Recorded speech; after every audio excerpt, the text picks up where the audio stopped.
പറയുന്നവരോട് ദാവീദ് ഉത്തരം പറയുന്നു. എന്നിട്ട് താൻ ദൈവത്തോട് ചോദിക്കുന്ന ചില മൂന്നാമത്തെ വാക്യത്തിന്റെ ചോദ്യത്തിന് ആൻസർ ആയിട്ടാണ് 4 മുതൽ 7 വരെയുള്ള വാക്യങ്ങൾ അവിടെ രേഖപ്പെടുത്തിയിരിക്കുന്നത്. ഒന്നാമത്തെ കാര്യം അവിടെ പറയുകയാണ്. സങ്കീർത്തനം 2-ാം അധ്യായത്തിന്റെ 12-ാമത്തെ വാക്യത്തിൽ വായിക്കുന്നു. അവിടെ വായിക്കുന്നത് ഇങ്ങനെയാണ്: അവൻ കോപിച്ചിട്ട് അവന്റെ കോപം ക്ഷണത്തിൽ ജ്വലിക്കും.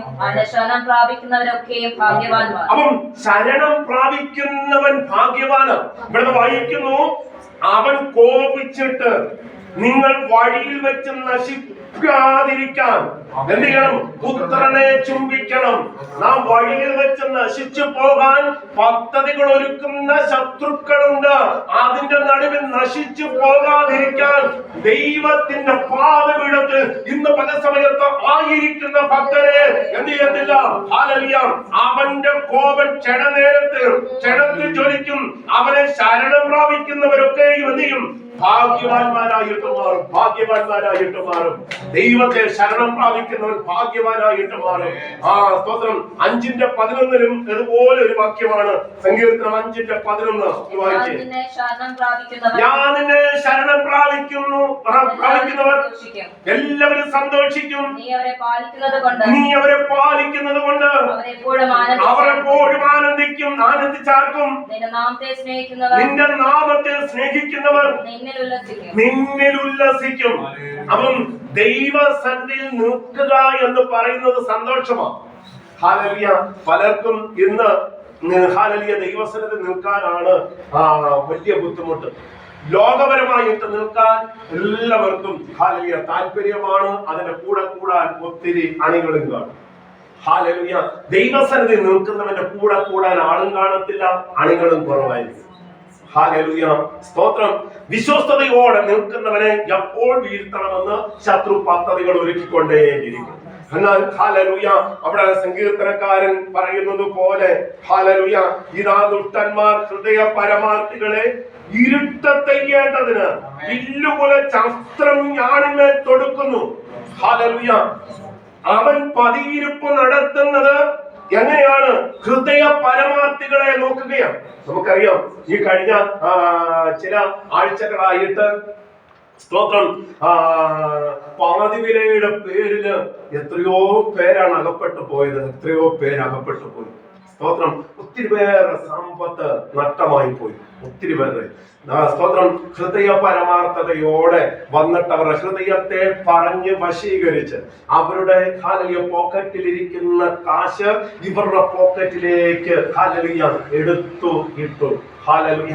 അന്യന്റെ ഹല്ലേലൂയ പോക്കറ്റിലിരിക്കുന്ന പൈസ മുഴുവൻ ഇവന്റെ പോക്കറ്റിലേക്ക് വരത്തക്ക നിലവാരത്തിൽ ഹൃദയ പരമാർത്ഥതയോടെ, സ്നേഹത്തോടെ, ലാളനയോടെ ഓഫറുകളുടെ ഹല്ലേലൂയ കുന്ന് കയറ്റി വെച്ചിട്ട് വല്ലാത്ത വശീകരണത്തിലേക്ക് ജനത്തെ കൊണ്ടുപോയിട്ട് അവരുടെ നന്മകൾ മുഴുവനും അപകരിച്ചെടുത്തു. ഇതാണ് ദുഷ്ടൻ ഹൃദയ പരമാർത്ഥികളെ ഇരുട്ടത്തെയ്യേണ്ടതിന്. അപ്പോൾ അവൻ എയ്യുന്ന അമ്പെന്ന് പറയുന്നത് ഹൃദയ പരമാർത്ഥികളെ അവൻ നോക്കുന്നേ. ഹല്ലേലൂയ. സ്തോത്രം. ഹൃദയ പരമാർത്ഥികളെ. ചില വർഷങ്ങൾക്ക് മുമ്പ് സ്തോത്രം ഹല്ലേലൂയ ആത്മീയരെ മാത്രം കേന്ദ്രീകരിച്ചുകൊണ്ട് വലിയൊരു തട്ടിപ്പ് ഇവിടെ നടന്നു. ഈ ഇടുക്കി ജില്ലയിലും ഒത്തിരി പേര് ബാധിക്കപ്പെട്ടു. 3000 രൂപ കൊടുത്താൽ ഒരു വീട് കിട്ടും. അതിന് മുൻകൈ എടുത്തതെല്ലാം പാസ്റ്റർമാരെയാണ് മുന്നിൽ നിർത്തിയത്. 3000 രൂപ എല്ലാം കഴിവിന്റെ പരമാവധി വീട് ആഗ്രഹിക്കാത്തവരാരാ? എല്ലാ പാവപ്പെട്ട ജനവും എന്ത് ചെയ്തു? ഈ ദൈവദാസനെ വിശ്വസിച്ചാ കൊടുക്കുന്നേ. ഹല്ലേലൂയ. ദൈവദാസനെ ഹല്ലേലൂയ ഒരു സഭയിലുള്ള ദൈവദാസനെ വിശ്വസിച്ച് ആ സഭയിലുള്ള അല്ലെങ്കിൽ ചുറ്റുപാടുകളുള്ള ആ പ്രിയപ്പെട്ടവരെല്ലാം 3000 രൂപ വെച്ച് കൊടുത്ത് കോടികളുടെ തട്ടിപ്പ് നടത്തി. ഹല്ലേലൂയ. പാർശ്വ സംഘവും എല്ലാം അകത്തായി. തട്ടിപ്പാന്ന് മനസ്സിലായപ്പോ അകത്തായി. എല്ലാവരുടെയും കാശിട്ടു. ഹല്ലേലൂയ. ദൈവമക്കളുടെ ഹൃദയ പരമാർത്ഥികളെ എന്ത് ചെയ്യും? ഇരുട്ടെയ്യാൻ ഉന്നം വെക്കുന്ന തന്ത്രങ്ങൾ നമ്മൾ മനസ്സിലാക്കണം. മറന്നു പോകരുത്. ഹല്ലേലൂയ. അവിടെ വായിക്കുന്നത് ഇങ്ങനെയാണ്: ഇരുട്ടെയ്യേണ്ടതിന് വില്ലു പുലച്ച് എന്തിരിക്കലും വന്നു. ഹല്ലേലൂയ. അന്ന് എനിക്ക് നല്ല വീടുകളൊന്നുമില്ല, ഒരു ചെറിയ റൂമാണ്, ഷീറ്റ് ഇട്ടിരിക്കുന്നു, തറയൊന്നും ഇട്ടിട്ടില്ല, ഭിത്തിയൊന്നും തേച്ചിട്ടില്ല. അങ്ങനെ നിൽക്കുന്ന ഒരു സമയത്താണ് എന്നോടും ഈ ഓഫർ കൊണ്ട് വന്നത്. ഞാൻ പറഞ്ഞു എനിക്ക് വേണ്ടെന്ന് പറഞ്ഞു. ഹല്ലേലൂയ. അപ്പം ഹൃദയ പരമാർത്ഥികളെ സ്തോത്രം, അത് പറയുന്നത് ദൈവദാസന്മാരാ പറയുന്നത്. സ്തോത്രം, എങ്ങനെ വീഴാതിരിക്കും? ഹല്ലേലൂയ. ഇന്ന് പല സമയത്ത് ദൈവമക്കളെ ഇവിടെ വായിക്കുന്നു, അവര് ഇതാ ദുഷ്ടന്മാർ ഹൃദയ പരമാർത്ഥികളെ ഇരുട്ട തെയ്യേണ്ടതിന് വില്ലുപുലച്ച് അസ്ത്രം ഞാണിന്മേൽ കൊടുത്തിരിക്കുന്നു. ഹല്ലേലൂയ. ശമൂവേലിന്റെ പുസ്തകം 1 ശമൂവേലിന്റെ പുസ്തകം 18-ാം അധ്യായം അതിന്റെ 21-ാമത്തെ വാക്യം ഒന്ന് വായിച്ചാൽ, 1 ശമൂവേലിന്റെ പുസ്തകം 18-ാം അധ്യായം 21-ാമത്തെ. അവൾ അവനൊരു കെണിയായിരിക്കേണ്ടതിനും ഫിലിസ്ത്യരുടെ കൈ അവന്റെ മേൽ വീഴേണ്ടതിനും ഞാൻ അവനെ കൊടുക്കുമെന്ന് ശൗൽ വിചാരിച്ചു ദാവീദിനോട്, നീ 2-ാം പ്രാവശ്യം എനിക്ക് മരുമകനായി തീരണമെന്ന് പറഞ്ഞു. Praise Lord. ഹല്ലേലൂയ. അതിന് 12-ാമത്തെ വാക്യം ഒന്ന് വായിച്ചേ. യഹോവ ദാവീദിനോട് കൂടെ ഇരിക്കുകയും ശൗലിനെ വിട്ടുമാറുകയും ചെയ്തുകൊണ്ട് ശൗൽ ദാവീദിനെ ഭയപ്പെട്ടു. Praise Lord. അവിടെ വായിക്കുന്നത് ഇങ്ങനെയാണ്, യഹോവ ദാവീദിനോട് കൂടെ ഇരിക്കുകയും ശൗലിനെ വിട്ടുമാറുകയും ചെയ്തതുകൊണ്ട് ശൗൽ ദാവീദിനെ എന്ത് ചെയ്തു? ഭയപ്പെട്ടു. അങ്ങനെ ഭയപ്പെട്ട ദാവീദ് എന്ത് ചെയ്തു? ഹല്ലേലൂയ. 21-ാമത്തെ വാക്യത്തിൽ വായിക്കുന്നു, കാര്യം അവന് ഇഷ്ടമായി, അവനൊരു കെണിയായിരിക്കേണ്ടതിനും ഫെലിസ്ത്യരുടെ കൈ അവന്റെ മേൽ വീഴേണ്ടതിനും ഞാൻ അവളെ അവന് കൊടുക്കും എന്ന് ശൗൽ വിചാരിച്ച് ദാവീദിനോട്, നീ ഈ 2-ാം പ്രാവശ്യം എനിക്ക് മരുമകനായി തീരണമെന്ന് പറഞ്ഞു. ഹല്ലേലൂയ. സ്തോത്രം. ഹല്ലേലൂയ. ഇവിടെ സ്വന്തം മകളെ ഹല്ലേലൂയ സ്തോത്രം വെച്ചിട്ടാണ് പക തീർക്കാൻ പദ്ധതി ഒരുക്കിയിരിക്കുന്നത്. ഹല്ലേലൂയ. ആരൊക്കെ മരിച്ചാലും ശരി, ആരൊക്കെ തകർന്നാലും ശരി, എനിക്ക് നിൽക്കണമെന്ന് ചിന്തിക്കുമ്പോഴാണ് സ്തോത്രം രക്തബന്ധങ്ങളെ പോലും മറക്കുന്നത്. ഹല്ലേലൂയ. രക്തബന്ധങ്ങളെ പോലും വെറുക്കുന്നത്. ഹല്ലേലൂയ. ഈ കഴിഞ്ഞ ദിവസം എല്ലാം പത്രങ്ങളും മാധ്യമങ്ങളും ഒക്കെ വായിച്ചു നോക്കിയാൽ അറിയാം, സ്തോത്രം, സ്വന്തം ഹല്ലേലൂയ അപ്പം തന്നെ മകളെ എത്ര പെൺപിള്ളാരെയാ പീഡിപ്പിച്ചിരിക്കുന്നത്. ഹല്ലേലൂയ. അപ്പോൾ പിന്നെ പുറത്തുള്ളവരുടെ കാര്യം പറയണോ? നിസ്സാര പൈസയ്ക്ക് വേണ്ടി ഹല്ലേലൂയ അമ്മ വാങ്ങിച്ചു കൊണ്ടുവന്ന പെൻഷൻ എനിക്ക് മദ്യപിക്കാൻ വേണമെന്ന് പറഞ്ഞിട്ട് കൊടുക്കാത്തതിന് ഹല്ലേലൂയ തലക്കടിച്ചു കൊന്നു അമ്മേനെ. ഹല്ലേലൂയ. അമ്മയ്ക്കാകെ വരുമാനം ഈ പെൻഷൻ പൈസയ, പക്ഷേ അത് വേണം എനിക്ക്. എന്തിന്റെ പേരിൽ? എനിക്ക് മദ്യപിക്കണം, എനിക്ക് കൂട്ടുകാർ വാങ്ങിയിട്ട് കൂടണം, സല്ലപിക്കണം, എനിക്ക് പൈസ തന്നേ പറ്റത്തുള്ളൂ. അമ്മ പറഞ്ഞു എനിക്ക് അവിടെ കൊടുക്കണം, ഇവിടെ കൊടുക്കണം, മരുന്ന് വാങ്ങിക്കണം. ഹല്ലേലൂയ. എനിക്ക് വീട്ടിലേക്ക് ആവശ്യത്തിനുള്ള സാധനങ്ങളൊക്കെ വാങ്ങിക്കണം എന്നൊക്കെ പറഞ്ഞിട്ട് നോ, എനിക്ക് അതൊന്നും അറിയണ്ട, എനിക്ക് പൈസ കിട്ടണം. ഹല്ലേലൂയ. അങ്ങനത്തെ തലമുറകൾ വളർന്നുകൊണ്ടിരിക്കുന്ന ഒരു കാലഘട്ടമാണ് ഇന്ന്. പല സമയത്ത് ദൈവമക്കളെ നമ്മളെ വിട്ട് കളയരുത്. നമുക്കെല്ലാം കുഞ്ഞുങ്ങൾ വളർന്നു വരുന്നുണ്ട്. നമുക്ക് അവരെ ഓർത്ത് പ്രാർത്ഥിപ്പാൻ, അവർക്ക് വേണ്ടി ഇടിവ് നിൽക്കാൻ, അവർക്ക് വേണ്ടി കണ്ണുനീരൊഴുക്കാൻ, ഒരു വെള്ളിയാഴ്ച പല സമയമെങ്കിലും ഉപവസിച്ച് പ്രാർത്ഥിക്കാൻ, കുടുംബത്തിന് വേണ്ടി ഹല്ലേലൂയ നന്മയ്ക്ക് വേണ്ടി ഒന്ന് ഇടിവിൽ നിന്ന് പ്രാർത്ഥിക്കാൻ എത്ര പേർ തയ്യാറാകും? ഹല്ലേലൂയ. വെള്ളിയാഴ്ച പ്രാർത്ഥനയൊക്കെ പറയുന്നത് ഒരു ചടങ്ങിന് വേണ്ടി ക്രമീകരിക്കപ്പെട്ടിരിക്കുന്നതല്ല. സഭ കാലാകാലമായിട്ട് ബുധനാഴ്ചയും വെള്ളിയാഴ്ചയും ഹല്ലേലൂയ ഇങ്ങനെ പ്രാർത്ഥന ക്രമീകരിച്ചിരിക്കുന്നു. ആർക്ക് വേണ്ടിയിട്ടാ? ഞായറാഴ്ച വിശുദ്ധ സഭായോഗമാണ്. ഹല്ലേലൂയ. അന്ന് സഭയുടെ അനുഗ്രഹത്തിന് വേണ്ടി പ്രാർത്ഥിക്കുന്ന ദിവസമാണ്. ഹല്ലേലൂയ. അതാണ് അവിടെ വായിക്കുന്നത്, അവളൊരു കെണിയായിരിക്കണം. ആര്? സ്വന്തം മകള് സ്തോത്രം ദാവീദിന് ഒരു കെണിയായി തീരണം. അങ്ങനെ അവനെ തകർക്കണം. 29-ാമത്തെ വാക്യം കൂടെ വായിച്ചേ. ശൗൽ ദാവീദിനെ പിന്നെയും അധികം ഭയപ്പെട്ടു. ഇവന് ഭയം കൂടുന്തോറും ടെക്നിക്കലുകൾക്ക് കൂട്ടിക്കൊണ്ടിരിക്കുക. ഈ സാധാരണപ്പെട്ടവർക്കൊക്കെ നമ്മളോട് സ്തോത്രം ഹല്ലേലൂയ ഭയം ഉണ്ടാകുന്നത് കൊണ്ടാണ് ഹല്ലേലൂയ സ്തോത്രം തകർക്കാനായിട്ട് അവൻ പദ്ധതി ഒരുക്കുന്നത്. അവനെ പിടിച്ചു നീക്കണമെങ്കിൽ, ഇവന്റെ ഭയം മാറണമെങ്കിൽ ഇവൻ എന്ത് ചെയ്യണം? ഹല്ലേലൂയ എതിരിൽ നിൽക്കുന്നവനെ ഇല്ലാതെയാക്കണം. ഹല്ലേലൂയ. അപ്പം ദാവീദ് എന്തുകൊണ്ടും ശൗലിന് ഇപ്പോൾ ഒരു വലിയ വെല്ലുവിളിയാണ്. സ്തോത്രം. രാജ്യത്വം ഇവന്റെ കയ്യിൽ നിന്ന് പോകും. സ്തോത്രം. ഹല്ലേലൂയ. എന്റെ തലമുറകൾക്ക് ഇനി രാജ്യത്വം ലഭിക്കാൻ സാധ്യത കുറവാണ്. ഹല്ലേലൂയ. ഞാൻ ഉണ്ടാക്കി വെച്ചിരിക്കുന്ന ഈ പെരുമയും ഈ പത്രോസും എല്ലാം മറ്റൊരുവന്റെ കയ്യിലേക്ക് എത്തപ്പെടുമെന്ന് ബെന്യാമിൻ ഗോത്രക്കാരനായ ശൗല് യഹൂദ ഗോത്രക്കാരനായ ദാവീദിനെ എന്ത് ചെയ്യുക? പകയ്ക്കുകയാണ്, ഭയപ്പെടുകയാണ്, അവനെ ഇല്ലാതാക്കാൻ നോക്കുകയാണ്, അതിന് പല പോംവഴികൾ നോക്കുകയാണ്, അതിന് മകളെ പോലും കരുവാക്കാൻ ശൗല് തീരുമാനിക്കുന്ന ക്രൂരമായ മനോഭാവത്തിന്റെ ഉടമയായിട്ട് ശൗല് മാറുകയാണ്. ഇന്നത്തെ കാലഘട്ടത്തിൽ അങ്ങനെയുള്ള ശൗലുമാർ അനേകരായിട്ട് എഴുന്നേറ്റുകൊണ്ടിരിക്കുന്ന കാലഘട്ടമായി കാലഘട്ടം. Hallelujah, hallelujah. ദൈവമക്കളെ, പ്രാർത്ഥിച്ച് നിൽക്കുന്നവനെ തോൽപ്പിക്കാൻ ഒരു ശത്രുവിന്റെ തന്ത്രങ്ങൾക്കും കഴിയത്തില്ല. ദാവീദ് അതുകൊണ്ടാ ദാവീദ് പറയുന്നത് എന്താണ്? ഹല്ലേലൂയ. 3-ാമത്തെ വാക്യത്തിൽ വായിക്കുന്നു, അടിസ്ഥാനങ്ങൾ പ്രൈസ് ദി ലോർഡ്. ഹല്ലേലൂയ. അപ്പോൾ ഈ പ്രശ്നങ്ങളും പ്രതികൂലങ്ങളും ഒക്കെ കടന്നു വന്നപ്പോൾ ഭക്തൻ പറയുക, അത് ഈ ചില പ്രസംഗിക്കുന്നത് ഞാൻ കേട്ടിട്ടുണ്ട്, അടിസ്ഥാനങ്ങൾ മറിഞ്ഞു പോയാൽ നീതിമാൻ എന്ത് ചെയ്യും? എന്നിട്ട് തുടർന്ന് അവർ പറയും നീതിമാൻ എന്തും ചെയ്യുമെന്ന്. ഈ വാക്യത്തിന്റെ ഉത്തരം അതല്ല. ഹല്ലേലൂയ. ഈ വാക്യത്തിന്റെ ഉത്തരം അതല്ല. കാരണം സ്തോത്രം, ഈ സംസ്ഥാനത്തിനകത്ത് അല്ലെങ്കിൽ ഈ ഇന്ത്യ സ്തോത്രം മഹാരാജ്യത്തിനകത്ത് ദൈവമക്കൾക്ക് വിരോധമായിട്ട് വെല്ലുവിളികൾ ഉയർത്തിയാൽ ആ വെല്ലുവിളിയാണ് എന്ത് പറയുന്നത്? അടിസ്ഥാനങ്ങൾ എന്ത് ചെയ്തിരിക്കുക? ഹല്ലേലൂയ, മറിഞ്ഞു പോയിരിക്കുന്നു. ദൈവമക്കൾക്ക് നിൽക്കാൻ കഴിയാത്ത നിലവാരത്തിൽ നിയമങ്ങൾ പ്രാബല്യത്തിൽ വന്നുകൊണ്ടിരിക്കുകയാണ്. ആ ശത്രുവിന്റെ അടവുകൾ പ്രബലമായിക്കൊണ്ടിരിക്കുകയാണ്. അതുകൊണ്ട് ദൈവമക്കൾക്ക് നിൽക്കാൻ കഴിയത്തില്ല.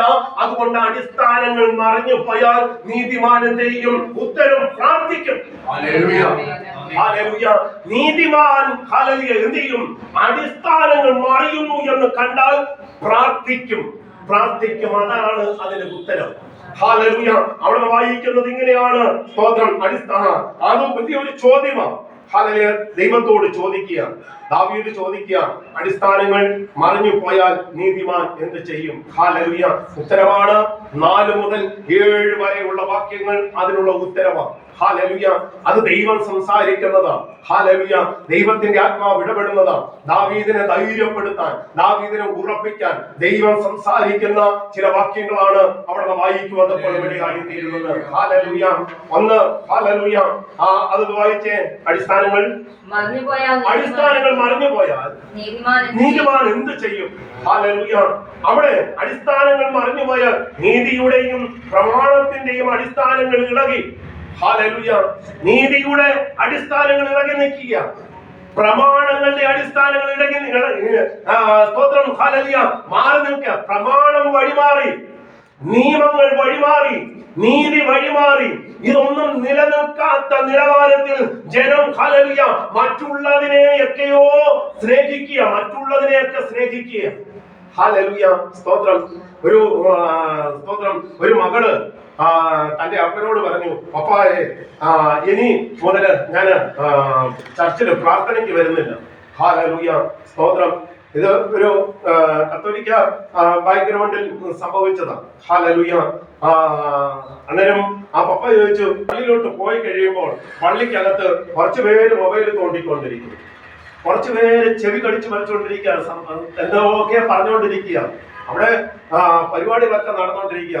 ചിലര് അലക്ഷ്യമായിട്ട് അങ്ങോട്ടും ഇങ്ങോട്ടും ഒക്കെ നോക്കി അവരെ ബാധിക്കുന്ന ഒരു കാര്യം അവിടെ നടക്കുന്നില്ല എന്നുള്ള നിലവാരത്തിൽ അവരവിടെ അകത്ത് നിൽക്കുകയാണ്. സ്തോത്രം. എനിക്കിത് കണ്ടിട്ട് വല്ലാത്ത വേദന തോന്നുകയാണ്. എന്തിനാ നമ്മൾ പള്ളിയിൽ പോകുന്നത്? ഞാൻ അതുകൊണ്ട് പള്ളിയിൽ പോകുന്നില്ലെന്ന് ആ പെൺകുട്ടി അപ്പനോട് പറഞ്ഞു. ഹല്ലേലൂയ. സ്തോത്രം. അപ്പൻ അന്നേരം മോളെ നല്ല സ്നേഹിക്കുന്ന മോളാ. അപ്പനും മോളും തമ്മിൽ ഭയങ്കര സ്നേഹമാണ്. ഹല്ലേലൂയ. ഉടനെ ശരി, നീ തീരുമാനമൊക്കെ എടുത്തോ, ഞാൻ ഒരു കാര്യം നിന്നോട് ചോദിച്ചിട്ട് നീ ഉത്തമമായ തീരുമാനം എടുക്കാൻ പറഞ്ഞു. പപ്പ എന്നെ പറഞ്ഞാലും ഞാൻ ചെയ്യാന്ന് പറഞ്ഞു. ഹല്ലേലൂയ. ഒരു ഗ്ലാസ് തുളുമ്പുന്ന വെള്ളം എടുത്തിട്ട് ആ മകന്റെ കയ്യിലോട്ട് കൊടുത്തിട്ട് പറഞ്ഞു, നീ ഈ പള്ളിയെ 3 പ്രാവശ്യം വലം വെച്ചിട്ട് ഒരു തുള്ളി വെള്ളം പോലും പോകാതെ തിരികെ എന്റെ കയ്യിൽ കൊണ്ടുവന്ന് തരണം. സ്തോത്രം. ഹല്ലേലൂയ. അന്നേരം ഈ അപ്പൻ ഹല്ലേലൂയ പറഞ്ഞത്, ഇത്രേ ഉള്ളൂ, അത് ഞാൻ ചെയ്യാം പപ്പായ എന്ന് പറഞ്ഞിട്ട് ഈ പെൺകുട്ടി ഈ ഒരു ഗ്ലാസ് വെള്ളം എടുത്തിട്ട് ആ പള്ളിക്ക് ചുറ്റും 3 പ്രാവശ്യം വലം വെച്ചിട്ട് പപ്പായുടെ കയ്യിലേക്ക് വെള്ള ഗ്ലാസ് കൊണ്ടുവന്ന് കൊടുത്തു. ഹല്ലേലൂയ. കൊടുത്തിട്ട് പറഞ്ഞു, സ്തോത്രം, ഓ പപ്പായ്ക്ക് ഭയങ്കര ഇഷ്ടമായി പോയി. മോളെ ആ നല്ല കാര്യമായി ഒരു തുള്ളി വെള്ളം പോലും പോകാതെ ആ കുഞ്ഞ് ആ ഗ്ലാസ് കൊണ്ടുവന്ന് അതേപോലെ പപ്പാടെ കൊടുത്തു. എന്നിട്ട് പപ്പ 2-3 ചോദ്യം ചോദിച്ചു. മോളെ, നീ ഈ വെള്ളം കൊണ്ട് ചുറ്റിക്കറങ്ങുന്ന സമയത്ത് ആരെങ്കിലും മൊബൈൽ ടച്ച് ചെയ്യുന്നത് നീ കണ്ടോ? സ്തോത്രം. ആരെങ്കിലും കുശി തരുന്നത് നീ കേട്ടോ? ആരെങ്കിലും അലക്ഷ്യമായിട്ട് നോക്കുന്നത് നീ കണ്ടോ? ഉടനെ ഈ മോള് പറഞ്ഞു, പപ്പ എന്നെ ഭർത്താവിനാണ് പറയുന്നത്. എന്റെ കയ്യിൽ ഈ തുളുമ്പുന്ന വെള്ളം തന്നിട്ട് ഇത് വെള്ളം തുള്ളി പോലും പോകാതെ ഇങ്ങനെ കൊണ്ടു നടക്കണമെന്ന് പറഞ്ഞിട്ട് ഞാൻ അതും ഇതും ശ്രദ്ധിച്ചുകൊണ്ടിരുന്ന വെള്ളം വെളിയിൽ പോകത്തില്ലേ? സ്തോത്രം. ഹല്ലേലൂയ. ഇതാണ് മോളെ, നമ്മൾ പോയിരിക്കുന്നത് പള്ളിയിലാണ്. സ്തോത്രം. ഹല്ലേലൂയ. നമ്മൾ നോക്കേണ്ടത് ദൈവത്തിങ്കിലേക്കാണ്. ഹല്ലേലൂയ. നമ്മളെ ചുറ്റുപാടുകൾ നോക്കിയ പലതും കാണും, നമ്മുടെ വിശ്വാസം തകരും. ഹല്ലേലൂയ. അവരും ഇവരും എന്തൊക്കെ ചെയ്യുന്നു എന്ന് നോക്കാനല്ല നമ്മൾ പള്ളിയിൽ പോകുന്നത്. നമ്മൾ പള്ളിയിൽ പോകുന്നത് പ്രാർത്ഥിക്കാനാ, ദൈവത്തെ കാണാനാണ്. ഇന്ന് പല സമയത്ത് ദൈവമക്കളെ ഈ പ്രത്യേകമായ ആ ഹല്ലേലൂയ ആലോചന മകളിലേക്ക് പകർന്നു കൊടുത്തപ്പോൾ അവൾ അത് ആവേശത്തോടെ ഏറ്റെടുത്തു. ഹല്ലേലൂയ. നമ്മൾ ചർച്ചിൽ പോകുന്നത്, നമ്മൾ ആരാധനയ്ക്ക് പോകുന്നത് അവരെയും ഇവരെയും കാണാനല്ല, അവരും പറയുന്നത് കേൾക്കാനല്ല, അവരുടെയും ഇവരുടെയും മുഖം കാണാനല്ല. നമ്മൾ കാണാൻ വന്നത് ദൈവത്തെയാണ്. ദൈവമുഖത്തേക്ക് നോക്കിയാൽ നമ്മുടെ കയ്യിലിരിക്കുന്ന വെള്ളം ഒരിക്കലും ചോർന്നു പോകത്തില്ല. ഹല്ലേലൂയ. നമ്മുടെ ഏകാഗ്രത നഷ്ടപ്പെടത്തില്ല. നമ്മുടെ ഏകാഗ്രത നഷ്ടപ്പെടുന്നത് നമ്മൾ അപ്പുറത്തും ഇപ്പുറത്തും നോക്കുന്നത് കൊണ്ട്, വിശ്വാസികളെ നോക്കുന്നത് കൊണ്ട്, പാസ്റ്റർമാരെ നോക്കുന്നത് കൊണ്ട്, ഇന്ന് പല സമയത്ത് ചുറ്റുവട്ടങ്ങളെ നോക്കുന്നത് കൊണ്ട് ദൈവത്തിന്റെ ആത്മാവിൽ നിറയപ്പെട്ട ദൈവമൈതൽ ആരാധനയ്ക്ക് കടന്നു വരുന്നത് ദൈവത്തെ കാണാനാ. ഹല്ലേലൂയ. ദൈവത്തെ കാണാനാ. അതുകൊണ്ട് അടിസ്ഥാനങ്ങൾ മറിഞ്ഞു പോയാൽ നീതിമാൻ എന്ത് ചെയ്യും? ഹല്ലേലൂയ. അതാണ് അവിടെ പറയുന്നത്, നീതിമാൻ പ്രാർത്ഥിക്കും, നീതിമാൻ പ്രാർത്ഥിക്കും. ഹല്ലേലൂയ. അവിടെ വായിക്കുന്നു, യഹോവ എന്നിട്ട് ഹല്ലേലൂയ അവിടെ ദൈവസന്നിധിയിൽ തന്റെ അഭിപ്രായം രേഖപ്പെടുത്തുകയാണ്. 4-ാമത്തെ വാക്യം വായിച്ചു. യഹോവ തന്റെ വിശുദ്ധ മന്ദിരത്തിലുണ്ട്. യഹോവയുടെ സിംഹാസനം സ്വർഗ്ഗത്തിലാകുന്നു. അവന്റെ കണ്ണുകൾ ദർശിക്കുന്നു. അവന്റെ കൺപോളകൾ മനുഷ്യപുത്രന്മാരെ ശോധന ചെയ്യുന്നു. Praise the Lord. ഹല്ലേലൂയ. എനിക്ക് ആ ഭാഗം എല്ലാം എടുത്ത് വിവരിക്കണം എന്നൊക്കെ താല്പര്യമുണ്ട്. നമ്മുടെ ഹല്ലേലൂയ നമുക്ക് മുമ്പാകെ തിരുമേശ ഉണ്ടല്ലോ. ഞാൻ അതുകൊണ്ട് അധികം ദീർഘിപ്പിച്ച് പോകുന്നില്ല. അവിടെ വായിക്കുന്നു, യഹോവ തന്റെ വിശുദ്ധ മന്ദിരത്തിലുണ്ട്. യഹോവയുടെ സിംഹാസനം സ്വർഗത്തിലാകുന്നു. അവന്റെ കണ്ണുകൾ ദർശിക്കുന്നു. അവന്റെ കൺപോളകൾ മനുഷ്യപുത്രന്മാരെ ശോധന ചെയ്യുന്നു. ഹല്ലേലൂയ. സ്തോത്രം. 50 കാര്യമാണ് ഹല്ലേലൂയ സ്വർഗത്തെ കുറിച്ച് പറയുന്നത്. ഇത് പറയണമെങ്കിൽ ഒരു ബൈബിൾ ക്ലാസ് തന്നെ എടുക്കണം. 1-2 ഒരാഴ്ച കൊണ്ടോ രണ്ടാഴ്ച കൊണ്ടോ തീരത്തില്ല. തുടർമാനമായിട്ട് അതൊരു ഹല്ലേലൂയ ക്ലാസ് ആയിട്ട് എടുത്താലേ അത് തീരത്തുള്ളൂ. ഹല്ലേലൂയ. സ്വർഗത്തെ കുറിച്ച് 50 കാര്യങ്ങൾ ബൈബിളിനകത്ത് രേഖപ്പെടുത്തിയിട്ടുണ്ട്. ഹല്ലേലൂയ. 1-ാമത്തെ കാര്യമാണ് സ്തോത്രം. ഉൽപ്പത്തി പുസ്തകം 1-ാം അധ്യായത്തിന്റെ 1-ാമത്തെ വാക്യം ഹല്ലേലൂയ വായിക്കുമ്പോൾ, ഹല്ലേലൂയ, ആദിയിൽ ദൈവം എന്ത് ചെയ്തു? വായിച്ചേ. ആദിയിൽ ദൈവം ആകാശവും ഭൂമിയും സൃഷ്ടിച്ചു. ഭൂമി പാഴായും ഹല്ലേലൂയ. അപ്പോൾ ദൈവം എന്ത് ചെയ്തു? ഈ ആകാശവും ഭൂമിയും സൃഷ്ടിച്ചു. ദൈവം മറ്റൊരു ഗ്രഹവും കൂടെ സൃഷ്ടിച്ചു, സ്വർഗം. ഹല്ലേലൂയ. സ്വർഗം ദൈവം സൃഷ്ടിച്ചത് തന്നെയാ. അത് ഇതുപോലെ ഭൂമിയെ സൃഷ്ടിച്ചതുപോലെ തന്നെ ഒരു ഗ്രഹമാണ് സ്വർഗം. ഹല്ലേലൂയ. അവിടെ ദൈവം മാത്രമാണ് വസിക്കുന്നത്. അവിടെ ദൈവം മാത്രമേ ഉള്ളൂ. ഹല്ലേലൂയ. അപ്പോൾ അതിന് എബ്രായ ലേഖനത്തിന്റെ 11-ാം അധ്യായത്തിന്റെ 10-ാമത്തെ വാക്യത്തിൽ വായിക്കുമ്പോൾ അവിടെ വായിക്കുന്നത്, എബ്രായ ലേഖനം 11-ാം അധ്യായം അതിന്റെ 10-ാമത്തെ വാക്യം വായിക്കുമ്പോൾ അവിടെ വായിക്കുന്നത് ഇങ്ങനെയാണ്, ദൈവം ശില്പിയായി നിർമ്മിച്ചതും അടിസ്ഥാനങ്ങളുള്ളതുമായ നഗരത്തിനായി കാത്തിരുന്നു. അപ്പൊ ദൈവം ശില്പിയായി നിർമ്മിച്ചതും. അപ്പം ദൈവം സൃഷ്ടിച്ചു. എന്ത് സൃഷ്ടിച്ചിട്ടുണ്ട്? സ്വർഗം സൃഷ്ടിച്ചിട്ടുണ്ട്. ഭൂമിയെ സൃഷ്ടിച്ചതുപോലെ തന്നെ ദൈവ സ്വർഗത്തെയും സൃഷ്ടിച്ചിട്ടുണ്ട്. ഇന്ന് കാണുന്ന 750 കോടി ജനം മൺമറഞ്ഞു പോയിട്ടുണ്ട്. ഇന്ന് ലോകത്ത് 800 കോടി ജനത്തിനധികം ഇവിടെ ലോകത്തിലുണ്ട്. ഈ ഇത്രയും കോടി ജനങ്ങളും അങ്ങോട്ട് ചെന്നാൽ പാർക്കാൻ തക്കവണ്ണമുള്ള പട്ടണങ്ങളും സ്റ്റേറ്റുകളും എല്ലാം ദൈവം അവിടെ രൂപപ്പെടുത്തിയിട്ടുണ്ട്. അവിടേക്ക് ഇവിടുത്തെ നേതാക്കന്മാരൊന്നും പ്രവേശിക്കത്തില്ല. ഹല്ലേലൂയ. ഇവിടുത്തെ രാഷ്ട്രീയക്കാരൊന്നും അവിടെ കാണത്തില്ല. ഇവിടുത്തെ വഞ്ചകന്മാരും ചതിയന്മാരും ഒന്നും അവിടെ കാണത്തില്ല. അവിടെയാണ് സ്തോത്രം. അവിടെ വായിക്കുന്നു, ദൈവം ശില്പിയായി നിർമ്മിച്ചതും അടിസ്ഥാനമുള്ളതുമായ നഗരത്തിനായി കാത്തിരുന്നു. എന്നിട്ട് താഴോട്ട്, വിശ്വാസത്താൽ സാറായും വാഗ്ദത്തം ചെയ്തവൻ വിശ്വസ്തനെന്നെണ്ണി പ്രായം കഴിഞ്ഞിട്ടും പുത്രോത്പാദനത്തിനായി ശക്തി പ്രാപിച്ചു. അതുകൊണ്ട് ഒരുവന് വൃദ്ധപ്രായനായവന് തന്നെ പെരുപ്പത്തിൽ ആകാശത്തിലെ നക്ഷത്രങ്ങളെ പോലെയും കടൽപ്പുറത്ത് എണ്ണിക്കൂടാത്ത മണൽ പോലെയും സന്തതി ജനിച്ചു. ഇത് സാധാരണ മനുഷ്യരെ കൊണ്ട് സാധിക്കുന്ന കാര്യമല്ല. മനുഷ്യരുടെ ബുദ്ധിയിൽ എത്തപ്പെടാൻ കഴിയാത്ത വൻകാര്യങ്ങളെ പ്രവർത്തിക്കാൻ കഴിയുന്ന ഒരു ദൈവമാണ് നമ്മുടെ ദൈവം. ഹല്ലേലൂയ. മനുഷ്യനാകെ കൂടി ഇവിടെ സ്ഥാപിച്ചത് എന്താണ്? കുറെ മതങ്ങൾ സ്ഥാപിച്ചിട്ടുണ്ട്. ഹല്ലേലൂയ. കുറെ ദൈവങ്ങളെ ഉരുവാക്കിയിട്ടുണ്ട്. കുറെ പ്രസ്ഥാനങ്ങളെ സൃഷ്ടിച്ചിട്ടുണ്ട്. എന്ന സാക്ഷാൽ ദൈവമായിരിക്കെ ദൈവം സൃഷ്ടിച്ചിരിക്കുന്ന ആ സുന്ദര ദേശത്തേക്ക്, ആ മനോഹര രാജ്യത്തിലേക്ക് പ്രവേശിക്കണമെങ്കിൽ ദൈവം ചില വ്യവസ്ഥകൾ ദൈവം ചെയ്തിട്ടുണ്ട്. ഹല്ലേലൂയ. അങ്ങനെ ചെയ്ത വ്യവസ്ഥ പ്രകാരം ജീവിക്കുന്നവരെ ചേർക്കാനുള്ള രാജ്യമാണ് ദൈവം കൈപ്പണിയായി സൃഷ്ടിച്ച. ബാക്കിയെല്ലാം വാക്കിനാണ് സൃഷ്ടിച്ചതാ. ഹല്ലേലൂയ. മനുഷ്യനെയും സ്വർഗത്തെയും മാത്രമാണ് ദൈവം കൈകൊണ്ട് സൃഷ്ടിച്ചിരിക്കുന്നത്. ഹല്ലേലൂയ. ബാക്കിയെല്ലാം തന്റെ വാക്കിനാൽ, ഈ ലോകത്തിലുള്ള സകലതും കാണുന്നതെല്ലാം വാക്കിനാൽ ഉളവാക്കിയതാ ദൈവം. ഹല്ലേലൂയ. ഉണ്ടാകട്ടെ ഉണ്ടാകട്ടെ ഉണ്ടാകട്ടെ എന്ന് പറഞ്ഞപ്പോൾ ഉണ്ടായി വന്നതാണ്. മനുഷ്യനെ മാത്രം എന്ത് ചെയ്തു? മനുഷ്യനെ ദൈവത്തിന്റെ സാദൃശ്യത്തിലും സ്വരൂപത്തിലും മനുഷ്യനെ എന്ത് ചെയ്തു? താൻ സൃഷ്ടിച്ചിട്ട് മണ്ണുകൊണ്ട് മെനഞ്ഞുണ്ടാക്കിയിട്ട് അവൻ ദൈവത്തിന്റെ യഥാർത്ഥമായ ശ്വാസം അവന്റെ മേൽ കൂതി. ഹല്ലേലൂയ. സ്തോത്രം. ആ മണ്ണ് എന്ത് ചെയ്തു? ഹല്ലേലൂയ. കരടായിട്ട് മാറി, മണ്ണ് തലച്ചോറായിട്ട് മാറി, മണ്ണ് കാഴ്ചയുള്ളതായിട്ട് മാറി, മണ്ണ് ചലിക്കുന്നതായിട്ട് മാറി, മണ്ണ് കേൾക്കുന്നതായിട്ട് മാറി, മണ്ണ് നടക്കുന്നതായിട്ട് മാറി. ദൈവത്തിന്റെ ജീവശ്വാസം ആ മണ്ണിലേക്ക് പ്രവേശിച്ചപ്പോൾ ആ മണ്ണ് മറ്റൊരു രൂപമായിട്ട് മാറി, മറ്റൊരു പ്രവൃത്തിയായിട്ട് മാറി. ഇന്ന് ഞാൻ നിങ്ങൾ നടക്കുന്നത് ആ ശ്വാസം നമ്മൾ ഉള്ളത് കൊണ്ട്, ആ ശ്വാസം നമ്മൾ നിലനിൽക്കുന്നത് കൊണ്ട്, ഇന്ന് ആത്മാവിന്റെ ഫലം നമ്മൾ കഴിക്കുന്നത് കൊണ്ട്, ദൈവത്തിന്റെ കാര്യം നമ്മളെ വെക്കുന്നതുകൊണ്ട്. ഹല്ലേലൂയ. ദൈവം ശ്വാസമൂതി നാം ജീവനുള്ളതായി മാറി. ഹല്ലേലൂയ. നാളുകളിൽ ഞാൻ നിങ്ങൾ മരിച്ചു കഴിഞ്ഞാൽ ഈ ശരീരം മണ്ണായിട്ട് മാറുകയാണ്. എവിടെ നിന്ന് എടുത്തോ അവിടേക്ക് നമ്മൾ ലയിച്ചു ചേരുകയാ. അത് തീയിലാകട്ടെ, വെള്ളത്തിലാകട്ടെ, കരയിലാകട്ടെ, കടലിലാകട്ടെ, എവിടെയാണെങ്കിലും ഭൂമിയിലേക്ക് ലയിച്ചു ചേരുകയാണ്. ഹല്ലേലൂയ. ഭൂമിയിൽ നിന്ന് എടുത്തതായതുകൊണ്ട് അത് ഭൂമിയിലേക്ക് ലയിച്ചു ചേരുന്നു. അവിടെയാണ് വായിക്കുന്നത്. ഹല്ലേലൂയ. അതുകൊണ്ട് ഒരുവനും മൃതപ്രായനായവനെ തന്നെ പെരുപ്പത്തിൽ ആകാശത്തിലെ നക്ഷത്രങ്ങളെ പോലെയും കടൽപ്പുറത്തെ എണ്ണിക്കൂടാത്ത മണൽ പോലെയും സന്തതി ജനിച്ചു. ഹല്ലേലൂയ. ഹല്ലേലൂയ.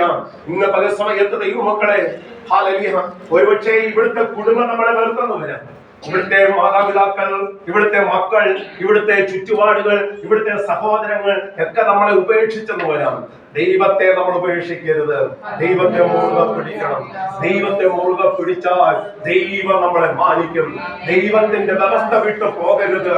അടിസ്ഥാനങ്ങൾ മറിഞ്ഞു പോയാൽ നീതിമാൻ എന്ത് ചെയ്യുമെന്ന് ചോദിച്ചാൽ, ഹല്ലേലൂയ, വ്യവസ്ഥ തെറ്റിച്ചാൽ നീതിമാൻ തകർന്നു പോകും. ഹല്ലേലൂയ, വ്യവസ്ഥ തെറ്റിക്കുന്നവൻ തകർന്നു പോകും. പക്ഷെ വ്യവസ്ഥ പ്രകാരം ജീവിക്കുന്നവനെ ദൈവം ജീവിപ്പിക്കും. ദൈവം ജീവിപ്പിക്കും. ഹല്ലേലൂയ. ഹല്ലേലൂയ. ഇന്ന് കാണുന്ന കൂട്ടുകാരും, ഇന്ന് കാണുന്ന ബന്ധങ്ങളും, ഇന്ന് കാണുന്ന ചുറ്റുപാടുകളും, ഇന്ന് കാണുന്ന പണവും, ഇന്ന് കാണുന്ന ആരോഗ്യവും, ഇന്ന് കാണുന്ന ജോലിയും ഒന്നും എന്നും നിലനിൽക്കുന്ന സമ്പ്രദായമല്ല ഈ ലോകത്തിലുള്ളത്. എനിക്കും നിങ്ങൾക്കും ഒരു വീഴ്ച വന്നാൽ എനിക്ക് കൂടെ നിന്ന കൂട്ടുകാർ വരെ എനിക്കെതിരായിട്ട് നിൽക്കും. ഇന്നലെ വരെ എന്റെ ജീവനെ പോലെ നിന്നിരുന്ന കൂട്ടുകാർ എന്റെ കൂടെ ഉണ്ടെന്ന് ഞാൻ വിചാരിച്ച് ചെയ്തു കൂട്ടുന്ന എന്തെങ്കിലും പ്രവർത്തിക്ക് ദോഷം വന്നു കഴിഞ്ഞാൽ അവര് നമ്മളെ ഒറ്റിക്കൊടുക്കും. അവര് നമുക്കില്ല. ഹല്ലേലൂയ. ഹല്ലേലൂയ. ഓരോരുത്തരും അവരുടെ ശരീരമാണ് നോക്കുന്നത്, ഓരോരുത്തരും അവരുടെ രക്ഷയാണ് നോക്കുന്നത്. അവരുടെ സന്തോഷം എന്ന് പറയുന്നത് നമ്മൾ അവൻ അടിമയായി തീരുന്നത് അവരുടെ സന്തോഷം. ഹല്ലേലൂയ. ഞാൻ പറഞ്ഞില്ല, മുടിയമ്പുത്രൻ അതാണ്. ഹല്ലേലൂയ, സ്തോത്രം. ഹല്ലേലൂയ. മുടിയമ്പുത്രന്റെ സന്തോഷം എന്ന് പറയുന്നത് കാശുണ്ടായിരുന്നപ്പോ ഒത്തിരി കൂട്ടുകാരുണ്ടായിരുന്നു. കാശ് തീർന്നു കഴിഞ്ഞപ്പോൾ എല്ലാവരും അവനെ ഉപേക്ഷിച്ചു. ഹല്ലേലൂയ, സ്തോത്രം. വാളവരെ തിന്നാൻ അവൻ കൊതിച്ചു, കിട്ടിയില്ല. ഹല്ലേലൂയ, കിട്ടത്തില്ല അവന്. ഹല്ലേലൂയ. പന്നിക്ക് വാളവരെയുണ്ട്, പക്ഷെ ഇവനില്ല.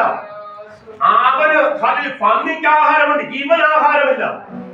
ഹല്ലേലൂയ, സ്തോത്രം. ഹല്ലേലൂയ. അപ്പന്റെ ഭവനം വിട്ടിറങ്ങിയവൻ, ദൈവ സന്നിധി വിട്ടിറങ്ങിയവൻ. ഹല്ലേലൂയ. ഓ ഹല്ലേലൂയ. സകലതും തകർന്നവനായി, സകലതും ശൂന്യമായവനായി മടങ്ങി വന്നു അപ്പന്റെ ഭവനത്തിലേക്ക്. അവനെ അപ്പൻ സ്വീകരിക്കുകയാണ്. ഹല്ലേലൂയ. അവന് ഇറങ്ങിപ്പോയ ആ സമയം മുതൽ അപ്പൻ അവന് വേണ്ടി കാത്തിരിക്കുക, വഴിയോരത്ത് കാത്തിരിക്കുക. ആരെങ്കിലും ഹല്ലേലൂയ, ഹല്ലേലൂയ, അവൻ എപ്പോഴെങ്കിലും കടന്നു വരുമോ എന്നുള്ള ചിന്തയിൽ അവന് വേണ്ടിയിട്ട് ഒരുക്കി കാത്തിരിക്കുക. അവന് വേണ്ടി വസ്ത്രമൊരുക്കി, മോതിരമൊരുക്കി, ചെരുപ്പൊരുക്കി അപ്പം കാത്തിരിക്കുക. എപ്പോഴെങ്കിലും മടങ്ങി വരുമെന്നുള്ള ആഗ്രഹത്തോടെ. ഇന്ന് പല സമയത്ത് ദൈവവചനം വിട്ട് എവിടെയെങ്കിലും അകലന്ന് വിട്ട നടക്കുന്നതെങ്കിൽ മടങ്ങി വരവിന് വേണ്ടി ഇന്ന് പല സമയത്ത് ദൈവത്തിന്റെ ആത്മാവ് ഒരാലോചന പറയുക. അപ്പൻ കാത്തിരിക്കുക, നമുക്ക് വേണ്ടിയിട്ട് ഭവനമൊരുക്കി കാത്തിരിക്കുക. ദൈവവചനെ ഇന്നല്ലെങ്കിൽ നാളെ എനിക്കോ നിങ്ങൾക്കോ മരണം സംഭവിക്കാം. മരണത്തിന് അപ്പുറത്ത് എനിക്കും നിങ്ങൾക്കും ഒരു വാസസ്ഥലമുണ്ട്. ആ വാസസ്ഥലത്തേക്ക് പ്രവേശിക്കാം. ഇന്ന് പല സമയത്ത് അപ്പൻ നമ്മളെ ആഹ്വാനം ചെയ്യുമ്പോൾ അത് മറന്നു പോകരുത്. ദൈവകൃപ ഇന്ന് പല സമയത്ത് പ്രാപിച്ചെടുക്കണം. ഈ കാണുന്നതെല്ലാം താൽക്കാലികമാണ്. ഈ ഉലകത്തിൽ ഉള്ളതെല്ലാം താൽക്കാലികമാണ്. നമ്മൾ ഒരു കുടുംബത്തിൽ ജനിക്കാൻ ഒരു അപ്പനും അമ്മയ്ക്കും മകളായി ജനിക്കാൻ ഒരു അവസരം തന്നു. ഹല്ലേലൂയ എന്ന് മാത്രമേ ഉള്ളൂ. ഹല്ലേലൂയ. ഇന്ന് പല സമയത്ത് ദൈവമക്കളെ നമുക്കെല്ലാവർക്കും ഹല്ലേലൂയ മരണത്തിനപ്പുറത്ത് ഒരു ജീവിതമുണ്ട്. ആ ജീവിതത്തിലേക്ക് പ്രവേശിക്കാനാണ് ഈ ഹല്ലേലൂയ ദൈവദാസന്മാർ, ഹല്ലേലൂയ ആത്മപ്രേരണയുള്ള ദൈവമക്കൾ, ആത്മദാഹമുള്ള ദൈവദാസന്മാർ, ദൈവമക്കൾ ഓ ഹല്ലേലൂയ ഘോരം വിളിച്ചു പറഞ്ഞുകൊണ്ടിരിക്കുന്നത്. നമുക്കൊരു നിത്യരക്ഷയുണ്ട്, അത് സൗജന്യമായിട്ട് ദൈവം നമുക്ക് തന്നിരിക്കുന്നത്. അതിനെ അലക്ഷ്യമാക്കി കളയരുത്. നിത്യരക്ഷ ഹല്ലേലൂയ ഹല്ലേലൂയ അലക്ഷ്യമാക്കി കളയരുത്. ഇന്നല്ലെങ്കിൽ നാളെ ഞാനും നിങ്ങളും ഈ ലോകം വിട്ട് പോകേണ്ടവരാ. നമ്മുടെ കൂടെ ആരും വരത്തില്ല, ഭാര്യ വരത്തില്ല, മക്കൾ വരത്തില്ല, കുടുംബക്കാർ വരത്തില്ല. ഏകനായിട്ട് ശവക്കുഴിക്കും പെട്ടിക്കും അപ്പുറത്തൊരു നിത്യതയുണ്ടെന്നുള്ള കാര്യം മറന്നു പോകരുത്. ഹല്ലേലൂയ. നമ്മൾ വിചാരിക്കും ശവപ്പെട്ടി കൊണ്ടൊന്നും എല്ലാം അവസാനിച്ചു, കുഴിമാടം കൊണ്ടൊന്നും എല്ലാം അവസാനിച്ചു. ഇല്ല, അതിനപ്പുറത്ത് ഒരു ഹല്ലേലൂയ നിത്യ തുറമുഖം ഉണ്ട് എന്നുള്ള കാര്യം മറന്നു പോകരുത്. ഞാൻ ഹല്ലേലൂയ പരസ്യത്തിൽ പറയും, ഹല്ലേലൂയ രണ്ട് നിത്യതയുണ്ട്. ഒന്ന് നരക നിത്യത, മറ്റൊന്ന് സ്വർഗ നിത്യത. ഏതിലേക്ക് പോകാനാണ് ഞാൻ നിങ്ങൾ കാത്തിരിക്കുന്നത്? അതിലേക്ക് ഹല്ലേലൂയ നമ്മൾ പ്രവേശിക്കും. നമ്മുടെ ആത്മാവ് ഒരിക്കലും മരിക്കപ്പെടുന്നില്ല, മരിക്കത്തുമില്ല. ഇവിടെ ചെയ്യുന്ന പ്രവൃത്തി അവിടെ വെളിപ്പെടും. അതുകൊണ്ട് ഇവിടെ നമ്മൾ കൈവിട്ടു പോകരുത്. ഇവിടെ നമ്മൾ ഉറപ്പോടെ നിൽക്കണം. ആ കർത്താവിനെ രക്ഷകനും കർത്താവുമായി സ്വീകരിച്ച് ഒരു നല്ല ക്രിസ്തീയ ജീവിതം നയിപ്പാൻ പരിശുദ്ധാത്മാവ് നമ്മളെ സഹായിക്കട്ടെ. ഞാൻ ഹല്ലേലൂയ ദൈവവചനത്തിൽ നിന്നിരിക്കുകയാണ്. സമയം നമ്മുടെ മുമ്പിലില്ലല്ലോ. ഇന്നത്തെ സമയത്ത് നമുക്ക് നമ്മളെ തന്നെ സമർപ്പിക്കാം.